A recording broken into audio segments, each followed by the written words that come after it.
Yes, let us continue. Phi is equal to the magnetic flux linked to the coil is equal to NBA cos theta. Okay, now if I write when the coil is rotated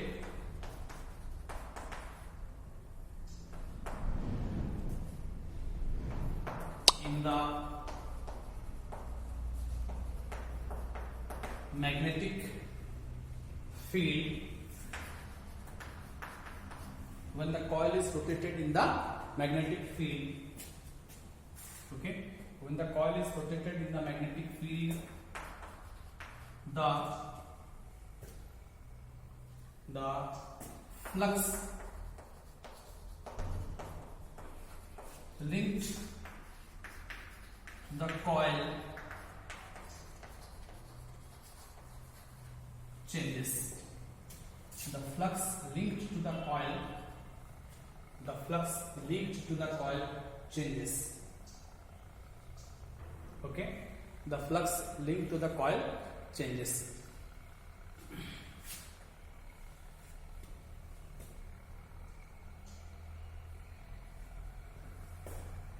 This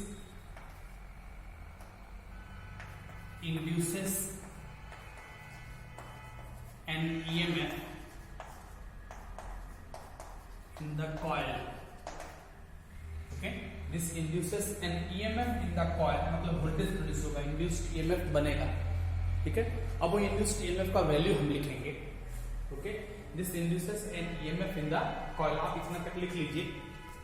ठीक है, ये एक application device है, तो थोड़ा बहुत इसका description, इसका वर्किंग प्रिंसिपल, सारा चीज लिखना होगा. पहले तो हमने कंस्ट्रक्शन थोड़ा बहुत लिखा है, और ये कहीं ना कहीं हम इसका वर्किंग प्रिंसिपल लिख रहे हैं. Okay, you just write down it.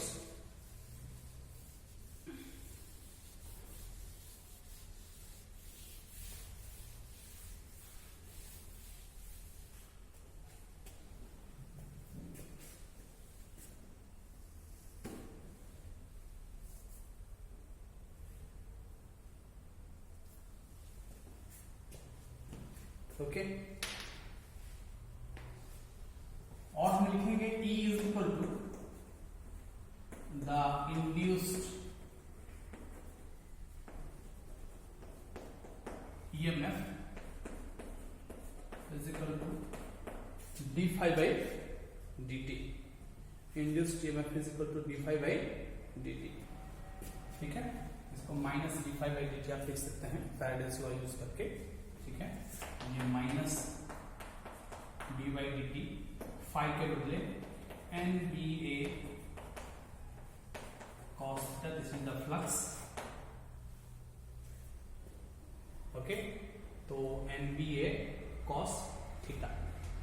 ठीक है, थीटा को देखिए, यहाँ पे थीटा को अगर ये एंगुलर वेलोसिटी ओमेगा में मूव कर रहा है, तो हमारे पास ओमेगा इज इक्वल टू क्या होता है, theta by T. Theta by T मतलब ये हो जाएगा एंगुलर वेलोसिटी. ठीक है, तो इसका मतलब है थीटा को हम ओमेगा टी लिख सकते हैं. थीटा को क्या लिख सकते हैं, theta is equal to omega into T, because angular velocity is equal to angular displacement by time, D theta by D T. ठीक है, तो theta is equal to omega T. Cos omega T हम लिख सकते हैं, इसको हम क्या लिख सकते हैं, कॉस ओमेगा टी. आप इतना तक लिख लीजिए, तब मैं इसको ये करता हूं. E is equal to induced EMF is equal to minus D phi by D T, minus D by D T, phi के बदले N B A cos theta. Theta we can write now omega T. Omega is angular velocity. Omega is angular velocity. तब ये diagram में मिटा रहा हूं अभी, ये डायग्राम आप ड्रॉ कर लीजिएगा और अपना डिस्क्रिप्शन जो मैं लिखाया हूं उसको लिख लीजिएगा. ठीक है, तो इसका मतलब है कि E इज इक्वल टू, ये हो गया minus B by D T N B A cos omega T. ठीक है, तो ये एन बी ए बाहर आ जाएगा. ठीक है, माइनस से है already d by D T cos omega t. तो d cos omega t by D t होता है, ओमेगा ये कांस्टेंट मल्टीप्लाइड है इसमें, ठीक है। तो ये ओमेगा बाहर आ जाएगा, तो ये हो जाएगा एन बी ए हो जाएगा minus omega sine omega T, इसका डिफरेंशिएशन हो जाएगा। ओमेगा बाहर आया तो माइनस, ये माइनस माइनस प्लस हो जाएगा, तो ये हो जाएगा एन बी ए ओमेगा साइन ओमेगा टी। ये इंड्यूस्ड ईएमएफ है, इसको हम क्या करते हैं, इंड्यूस्ड ईएमएफ। तो ये induced EMF which is a function of time, which is a function of a time. This voltage is fluctuating because sin omega t it is a function of time.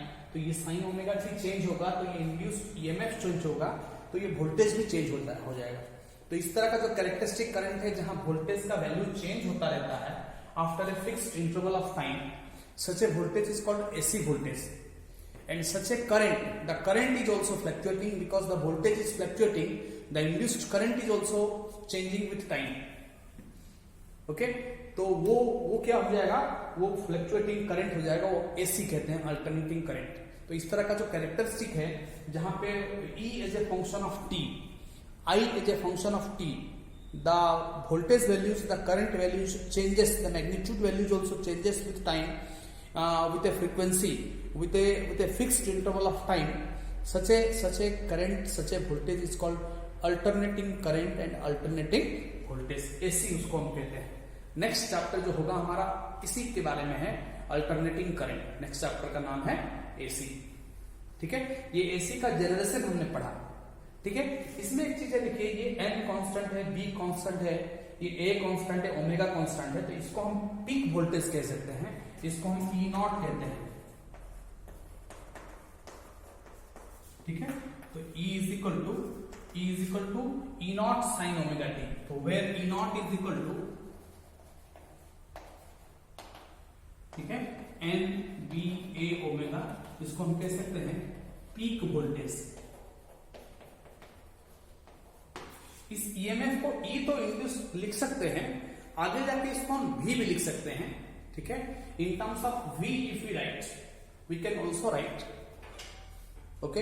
इसको आप लिख लीजिए पहले, E is equal to minus D by D T N B A cos omega T, ये minus N B A बाहर आ गया, D by D T cos omega T minus N B A, B is the magnetic field, A is the area of the coil, N is the number of turnings, okay. इसको मैं मिटा देता हूं,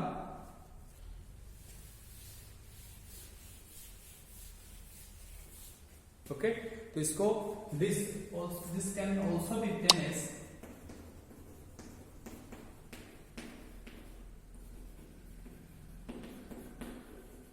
this can also be written as, okay, V is equal to V0 sin omega t, ठीक है। और इसको V0 के बदले NVA omega sin where B is the magnetic field,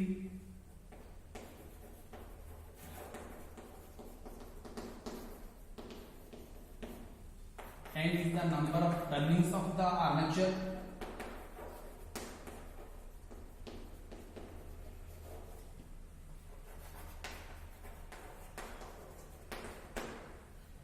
A is the area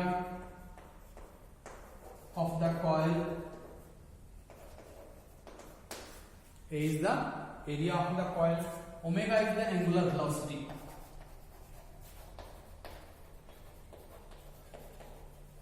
इस तरह का वोल्टेज को हम साइनोसोडियल वोल्टेज कहते हैं, मतलब the voltage is a function of sine theta, the voltage is a function of sine theta, that is why such a voltage is called sinusoidal voltage, ठीक है। ये जो जनरेटर है, ये इसमें जो वोल्टेज प्रोड्यूस होगा उसका इक्वेशन ऐसा हम लिखते हैं, V as a function of t, इसको हम ऐसे लिख सकते हैं, V as a function of t, और ये V0 को हम पीक वोल्टेज कहते हैं, मतलब सबसे ज्यादा वोल्टेज कहते हैं, पीक वोल्टेज, ठीक है। तो जैसे इसका मैं एक एग्जांपल देता हूं, आप इसको लिख लीजिए, V is equal to V naught sine omega T. ठीक है, ये वोल्टेज का वैल्यू कैसे चेंज होता है, this answer is completed here. AC generator आपका ये खत्म हो गया है। ओके, जैसे जैसे हम कहेंगे कि ये V is equal to V0 sine omega T, मतलब ये हम इसको ऐसे कह सकते हैं कि जैसे V is equal to V0 sine omega T. ठीक है, और इसको V0 के बदला हम NVA ओमेगा, ठीक है, V as a function of time हम कहते हैं। ठीक है, साइन ओमेगा टी। ठीक है, देखिए ये अगर हम इसको इधर तरफ ओमेगा टी कहेंगे एक्स एक्सिस के तरफ, अगर मान लेते हैं कि यहाँ V ऑफ टी हम कहते हैं, if I plot a graph between omega T and V of T, ये साइन थीटा, ठीक है, तो ये थीटा ओमेगा टी है, तो ये omega T versus V of T में अगर हम साइन का ग्राफ करेंगे तो साइन 0 0 है, तो यहां से स्टार्ट होगा। ठीक है, तो ये थीटा है ना, ये क्या है, ये ओमेगा टी मतलब थीटा है। तो जैसे मान लेते हैं कि ये π/2 रेडियन है, 90 डिग्री है। ठीक है, तो 90 डिग्री में साइन 90 मैक्सिमम होता है, साइन 90 क्या होता है, मैक्सिमम होता है, तब ये पीक वोल्टेज में जाएगा। ठीक है, तो उसके 0 के बाद 90 डिग्री, 90 डिग्री के बाद 180 डिग्री। ठीक है, साइन 180 में 0 आ जाएगा, फिर नीचे आ जाएगा। ठीक है, फिर साइन 270 में माइनस आ जाएगा, माइनस पीक है। ये क्या वैल्यू है, ये V0 है। ठीक है, मतलब ये मैक्सिमम पीक वोल्टेज है, इसको हम क्या कह सकते हैं, पीक वोल्टेज है। ये साइन थीटा का ग्राफ है इस तरह से। ठीक है, तो फिर ये वापस होगा, यहाँ पे ये हो जाएगा पाई और ये 3π/2 और ये 2π, मतलब एक साइकिल कंप्लीट हो गया। ठीक है, और ये माइनस V0 है। तो वोल्टेज का वैल्यू चेंज हो रहा है, वोल्टेज का वैल्यू बढ़ा और पीक में पहुंचा जब तक थीटा 90 हुआ, फिर वोल्टेज का वैल्यू घटा, फिर जैसे ही 180 डिग्री हो गया, फिर वोल्टेज 0 हो गया। तो टाइम के साथ ये वोल्टेज का वैल्यू चेंज हो रहा है, इसीलिए ये अल्टरनेटिंग वोल्टेज है। ये क्या है, ये अल्टरनेटिंग वोल्टेज है, इसी को कहते हैं एसी। ठीक है, तो ये एसी जनरेटर में जो वोल्टेज प्रोड्यूस होगा उसका इक्वेशन ये है।